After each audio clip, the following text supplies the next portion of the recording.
girls, welcome back to another video. Today we're checking out the Gibson SG Bass Standard. Let's go!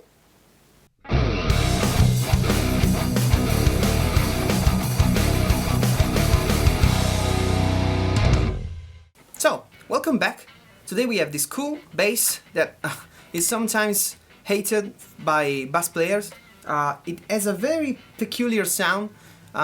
You either love it or you hate it. The shape is pretty iconic, and yeah, these two pickups are very strange to me. They really do sound like their own. But let's go for the specs. So it's a mahogany body, mahogany neck, with rosewood fretboard, 30-inch scale length, speed knobs, a T-Bird Plus neck pickup, and a T-Bird bridge humbucker, Grover Shamrock style tuners with open gear back, and a 3-point adjustable bridge.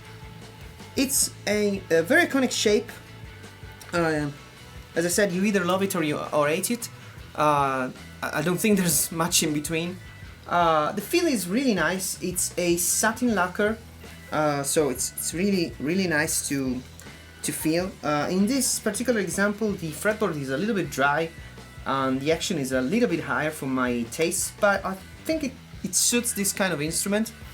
But yeah, it's really cool. You have two separate volumes and a tone. I have to say the tone doesn't seem to be very effective, but you will hear in the demo. In the intro song that you've heard, the bass line was without any effect. It was straight into the interface, no amp simulation. The second bass that was making the chords and the lead bass, they both were running through a Tonex preset for bass. Yeah, but now let's hear it and then we'll come to the conclusion.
So what do you think?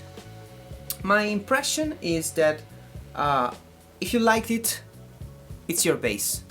Otherwise, I think there's a ton of choice out there. This really has its own sound, and I mean, it can fit some very specific genres. I don't think you will be able to do. You might, but it's really hard to do metal with this. But I really like it for simple bass line, especially the neck pickup. It has a woody tone that really fits some rock style music, even something more bluesy, or and of course some shoegaze style music where you put a ton of effects on top of the bass and you transform it into a lead instrument. Yeah, it's that way is really cool. I didn't really fall in love with the bridge pickup for some reason. It sounded a little bit thin. I tried to raise it to make it more powerful, because as it was set up, it was really weak. But yeah, it's not amazing. I really do think that the real MVP here is the neck pickup, which makes the sound of the bass. If you don't like the sound of this pickup, just look away. It doesn't make sense to get this kind of instrument if you don't like the main thing that makes this instrument. But of course, you can change the pickups if you like the shape but doesn't like the sound.